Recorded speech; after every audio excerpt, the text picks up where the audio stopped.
ಮುಖಂಡರು, ಕರ್ನಾಟಕ ಘನ ಸರ್ಕಾರದ ಮಾಜಿ ಉಪಮುಖ್ಯಮಂತ್ರಿಗಳು ಹಾಗೂ ಈಗಿನ ಅಥಣಿ ಕ್ಷೇತ್ರದ ಶಾಸಕರು ಆಗಿರ್ತಕ್ಕಂಥ ಲಕ್ಷ್ಮಣ ಸವದಿ ಅವರೇ, ಕಾರ್ಯಕ್ರಮದ ವೇದಿಕೆ ಮೇಲೆ ಆಸೀನರಾಗಿರ್ತಕ್ಕಂಥ ಕರ್ನಾಟಕ ಘನ ಸರ್ಕಾರದ ಸಚಿವರಾದಂತಹ ಸನ್ಮಾನ್ಯ ಶ್ರೀ ಎಂ ಬಿ ಪಾಟೀಲ್ ಸಾಹೇಬ್ರೆ, ಇನ್ನೋರ್ವ ಸಚಿವರು ಹಿರಿಯರು ಆದಂತಹ ಸನ್ಮಾನ್ಯ ಶ್ರೀ ಶಿವಾನಂದ ಪಾಟೀಲ್ ಸಾಹೇಬ್ರೆ, ಮಾಜಿ ಸಚಿವರು ಹಿರಿಯರು ಮಾರ್ಗದರ್ಶಕರಾದ ಸನ್ಮಾನ್ಯ ಶ್ರೀ ಎಸ್ ಆರ್ ಪಾಟೀಲ್ ಸಾಹೇಬ್ರೆ, ನಮ್ಮ ನಾಗ್ತಾ ಮತಕ್ಷೇತ್ರದ ಮಾಜಿ ಶಾಸಕರು ಹಿರಿಯರಾದ ರಾಜಣ್ಣ ಆಲೂರ್ ಅವರೇ, ನಮ್ಮ ಬಾಗಲಕೋಟೆ ಗಾಣಿಗ ಸಮಾಜದ ಅಧ್ಯಕ್ಷರಾಗಿರ್ತಕ್ಕಂಥ ಅಶೋಕಣ್ಣ ನಾಗರುಡಿ ಅವರೇ, ಇನ್ನೋರ್ವ ಹಿರಿಯರು ಸಮಾಜದ ಮುಖಂಡರು ಬಿಜಾಪುರದಿಂದ ಆಗಮಿಸಿರ್ತಕ್ಕಂಥ ಮಲ್ಲವಣ್ಣ ರೋಣಿ ಅವರೇ, ಬಸವಪ್ರಭು ಸನಾರಗೌಡ ಅವರೇ, ಸಂತೋಷ್ ಒಕ್ರಾನಿ ಅವರೇ, ಪ್ರಶಾಂತ್ ಮಾಚಪ್ಪನವರು ಅವರೇ, ಸಿದ್ದಣ್ಣ ಮೋಡಿ ಅವರೇ, ಹುಗ್ಗಿ ಅವರೇ, ಅವರಿವರೆಲ್ಲೇ ನಮ್ಮ ಬಿಜಾಪುರ ಅರ್ಬನ್ ಡೆವಲಪ್ಮೆಂಟ್ ಅಥಾರಿಟಿ ಅಧ್ಯಕ್ಷರಾದ ಸಂಬರಿಗೆ ಅವರೇ, ಅವರಿವರೆಲ್ಲೇ ವೇದಿಕೆ ಮೇಲೆ ಆಸೀನರಾಗಿರ್ತಕ್ಕಂಥ ಎಲ್ಲ ಗಣ್ಯಮಾನ್ಯರೇ, ಕಾರ್ಯಕ್ರಮದಲ್ಲಿ ಭಾಗವಹಿಸಿರ್ತಕ್ಕಂಥ ಸಮಾಜದ ಎಲ್ಲ ಹಿರಿಯರೇ, ತಾಯಿಯಂದಿರೇ, ಎಲ್ಲ ಯುವ ಸ್ನೇಹಿತರಿಗೆ ನನ್ನ ನಮಸ್ಕಾರಗಳು. ಬಹುಶಃ ಬಹಳ ಜನರಿಗೆ ಅನಿಸ್ತಿರ್ಬೇಕು, ಆನಂದ್ ನ್ಯಾಮಗೌಡ ಜಮಖಂಡಿ ಮತಕ್ಷೇತ್ರ ಬಾಗಲಕೋಟೆ ಬಂದು ಏನ ಮತಯಾಚನೆ ಮಾಡಕತ್ತಪ್ಪ ಅಂತ ಹೇಳಿ ನಿಮ್ಗೆ ಅನಿಸ್ತಿರ್ಬೇಕು. ನಾನು ಈ ಒಂದು ಸಂದರ್ಭದಲ್ಲಿ ತಂದೆಯವರಾದಂಥ ಸಿದ್ದು ನ್ಯಾಮಗೌಡರನ್ನ ನೆನೆಸಲಿಕ್ಕೆ ಬಯಸ್ತೇನೆ. ಸಿದ್ದು ನ್ಯಾಮಗೌಡರು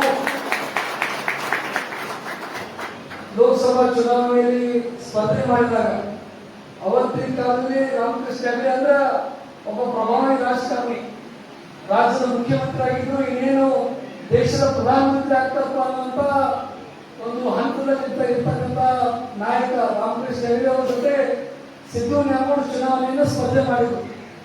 ಅವತ್ತಿನ ಸಂದರ್ಭದೊಳಗ ನಿಮ್ಮೆಲ್ಲರ ಆಶೀರ್ವಾದದಿಂದ ಅಂತ ಒಬ್ಬ ಘಟಾನುಘಟಿ ನಾಯಕನ ಸೋಲಿಸಿ ಲೋಕಸಭೆಗೆ ಪ್ರವೇಶ ಮಾಡತಕ್ಕಂಥ ಅವಕಾಶವನ್ನು ಕಲ್ಪಿಸಿಕೊಟ್ಟವರು ಯಾರಪ್ಪ ಅಂತಂದ್ರೆ ಅದು ನೀವುಗಳು ಅಂತಕ್ಕಂಥ ಮಾತನ್ನ ಸಂತೋಷದಿಂದ ಹೇಳಲಿಕ್ಕೆ ಬಯಸ್ತೇನೆ. ಇವತ್ತು ನಾನು ಯಾಕೆ ಬಂದಿಪ್ಪ ಅಂತಂದ್ರೆ ಸಿದ್ದು ನ್ಯಾಮಗೌಡರು 2018 ಚುನಾವಣೆಯಲ್ಲಿ ನಮ್ಮ ಜಮಖಂಡಿ ಮತಕ್ಷೇತ್ರದ ಜನ ಅವರನ್ನು ಆರಿಸಿಕೊಟ್ಟು ಗೆಲ್ಲಿಸಿಕೊಟ್ಟಿದ್ರು. ಇನ್ನೇನು ಅವರು ಸಚಿವರಾಗ್ತಾರ ಅಂತ ಹೇಳಿ ನಾವೆಲ್ಲ ಬಹಳ ಖುಷಿಯಿಂದ ಇದ್ವಿ. ದಿಲ್ಲಿಯಿಂದ ವಾಪಸ್ ಬರುವಂತ ಸಂದರ್ಭದೊಳಗ ಇಲ್ಲೇ ಬಾಗಲಕೋಟೆ ಸಹಿತಲ್ಲಿರುವಂತ ತುಳಸಿಗೆರೆ ಹತ್ರ ಕಾರ್ ಆಕ್ಸಿಡೆಂಟ್ ಆಗಿ ಅವರು ನಮ್ಮ ನಗರಿಗೆ ಹೋದರು. ಆ ಒಂದು ಸಂದರ್ಭದಲ್ಲಿ ಉಪಚುನಾವಣೆ ನಡೆಯಿತು.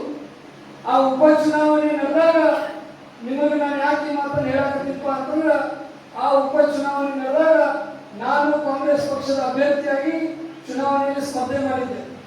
ನನ್ನ ಪರವಾಗಿ ಹುಲ್ಲಪ್ಪ ಮೇಟಿ ಸಾಹೇಬರು 10 ದಿವಸಗಳ ಕಾಲ ಜಮಖಂಡಿಗೆ ಬಂದು ಹಾಲು ಮತ್ತು ಸಮಾಜದವರು ಭೇಟಿಯಾಗಿ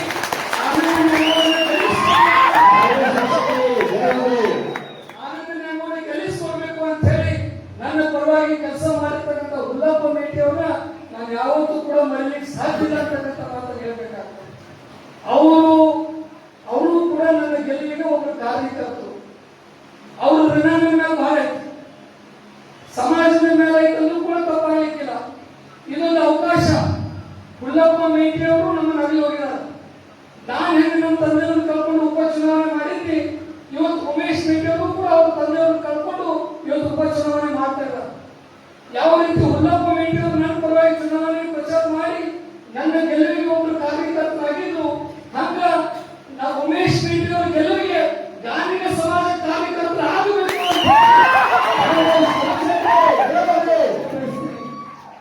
ನಾನು ಯಾಕೆ ಇಲ್ಲಿ ಬಂದಿಪ್ಪ ಅಂತಂದ್ರೆ ನನಗೆ ಸಂಪೂರ್ಣವಾದಂತ ವಿಶ್ವಾಸ ಇದೆ, ನಂಬಿಕೆ ಇದೆ.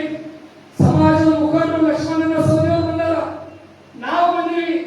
ಸಮಾಜದ ಮುಖಂಡರು ಬಂದಾರ ಅಂತ ಹೇಳಿ ನೀವು ನಮ್ಮನ್ನ ಅತ್ಯಂತ ಗೌರವದಿಂದ, ಪ್ರೀತಿಯಿಂದ, ಅಭಿಮಾನದಿಂದ ಕಾಣಿ ನಾವು ಮಾಡ್ತಕ್ಕಂಥ ಮನವಿಗೆ ಸ್ಪಂದಿಸಿ ನೀವು ಇಲ್ಲಿ ಹೆಚ್ಚಿನ ಮತಗಳನ್ನ ಉಮೇಶ್ ಮೇಟಿ ಅವರು ಕೊಟ್ಟು ನಮ್ಮ ಗೌರವವನ್ನು ಕಾಪಾಡ್ತೀರಿ ಅಂತ ಹೇಳಿ ನಾವು ಆ ನಂಬಿಕೆ ಇಟ್ಕೊಂಡು ನೀವು ಮಾಡ್ತಿರಲ್ಲ ಕೆಲಸ.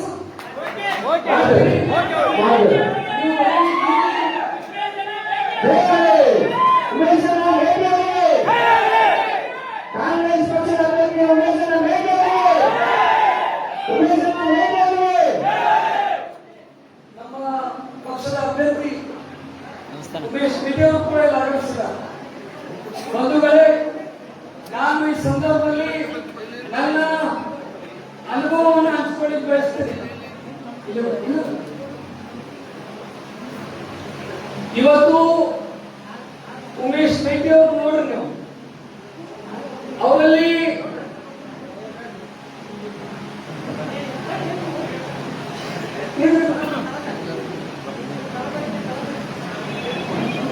ಉಮೇಶನ ಮೇಟಿ ಅವರಿಗೆ, ಉಮೇಶನ ಮೇಟಿ ಅವರಿಗೆ, ಉಮೇಶನ ಮೇಟಿ ಅವರಿಗೆ, ಕಾಂಗ್ರೆಸ್ ಪಕ್ಷದ ಅಭ್ಯರ್ಥಿ ಉಮೇಶನ ಮೇಟಿ ಅವರಿಗೆ. ಇವತ್ತು ಉಮೇಶ್ ಮೇಟಿ ಅವರು ನೋಡಿದಾಗ ನನ್ನ ಅನುಭವದ ಮಾತುಗಳನ್ನು ನಿಮ್ಮ ಜೊತೆ ಹಂಚಿಕೊಳ್ಳಿ. ಯಾವ ರೀತಿ ನಾನು ತಂದೆಯವರು ಕಳ್ಕೊಂಡಾಗ ನನ್ನಲ್ಲಿ ಏನೋ ಒಂದು ನೋವಿತ್ತು, ನನ್ನಲ್ಲಿ ಏನೊಂದು ಆ ಶಕ್ತಿ ಕುಸಿಸಿತ್ತು, ಆ ಧೈರ್ಯವನ್ನು ನಾನೇನು ಕಳ್ಕೊಂಡಿದ್ದಿ. ಆ ಸಂದರ್ಭದೊಳಗ ನನ್ನ ಕ್ಷೇತ್ರದ ಜನ ನೀವು ಯಾವ ಕಾರಣಕ್ಕೆ ಹೋಗಬೇಡ್ರಿ, ಸಿದ್ದು ನೆನಗೋಡಿ ಇರ್ಲಿಕ್ಕಿಲ್ಲ, ಆದ್ರೆ ಅವ್ರು ಮಾಡಿದ ಕಾರ್ಯಗಳು ನಮ್ಮ ಜೊತೆ ಅದಾವ, ನಾವು ಕ್ಷೇತ್ರದ ಜನ ನಿಮ್ ಜೊತೆ ಇರ್ತೀವಿ ಅಂತ ಹೇಳಿ ನನ್ನ ಗೆಲ್ಲಿಸುವ ಮುಖಾಂತರ ಧೈರ್ಯ ಮಾಡುವಂತ ಕೆಲಸ ನನ್ನ ಕ್ಷೇತ್ರದ ಜನ ಮಾಡಿದ್ರು. ಇವತ್ತು ಅದೇ ಒಂದು ಪರಿಸ್ಥಿತಿಯಲ್ಲಿ ಉಮೇಶ್ ಮೇಟಿ ಅವರು ಅವ್ರ ತಂದೆ ಕಳ್ಕೊಂಡು ಸಾಕಷ್ಟು ದುಃಖದಲ್ಲ.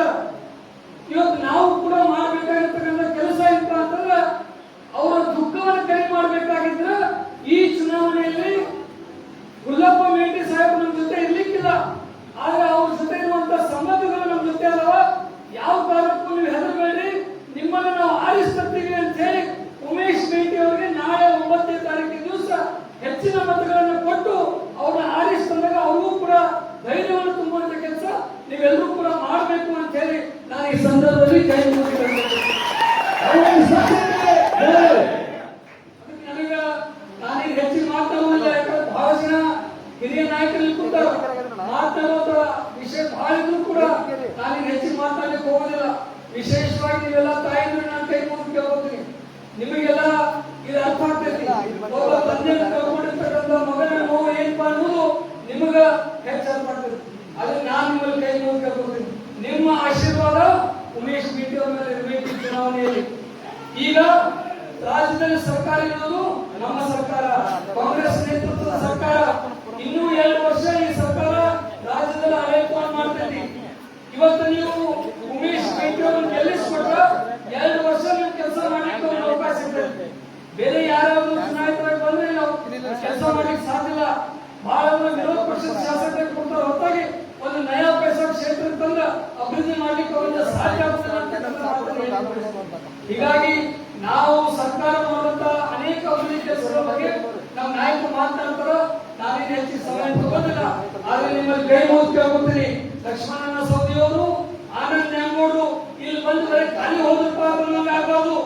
ಇಲ್ಲಿ ಬಂದ ಅವ್ರು ಬಂದಿದ್ರಿಂದ ಉಮೇಶ್ ಆರಿಸಿಕೊಂಡಪ್ಪ ಅಂತ ಮನವಿ ಮಾಡಿಕೊಂಡು ನಾಳೆ 9ನೇ ತಾರೀಕಿನ ದಿವಸ ಮತ ಚಲಾವಣೆ ಮಾಡುವಂತ ದಿವಸ ಅವರ ಚಿನ್ನ ಹಸ್ತ ಮೊದಲನೇ ಕ್ರಮ ಸಂಖ್ಯೆ ಅವ್ರಿಗೆ ನೀವು ಆಶೀರ್ವಾದ ಮಾಡಿ ವಿಧಾನಸಭೆ ಕಳಿಸಿಕೊಟ್ಟ ನಮ್ಮ ಕೈ ಬಲಪಡಿಸಿದಂಗೆ ಆಗ್ತೈತಿ ಅಂತಕ್ಕಂಥ ಮಾತನ್ನು ಹೇಳಿ, ನನಗೂ ಕೂಡ ಈ ಒಂದು ಸಂದರ್ಭದಲ್ಲಿ ಸಮಾಜದ ಜೊತೆ ಇದೊಂದು ಗುಲ್ಲಪ್ಪನ ಮೇಟಿಯನ್ನು ಕಳ್ಕೊಂಡಿದ್ದು ಒಂದು ದುರ್ದೈವ. ಆದ್ರೆ ನಿಮ್ಮನ್ನ ಈ ಒಂದು ಚುನಾವಣೆ ನಿಮಿತ್ತವಾಗಿ ನಿಮ್ಮನ್ನ ಭೇಟಿ ಆಗುವಂತ ಅವಕಾಶ ಸಿಕ್ಕಿದ್ದು ನಮ್ಮ ಸುದೈವ ಅಂತ ನಾನು ಭಾವಿಸಿಕೊಂಡು ನಾನು 2 ಮಾತಿಗೆ ವಿರಾಮ ಮಾಡ್ತೀನಿ. ಎಲ್ಲರೂ ನಮಸ್ಕಾರ, ಧನ್ಯವಾದ.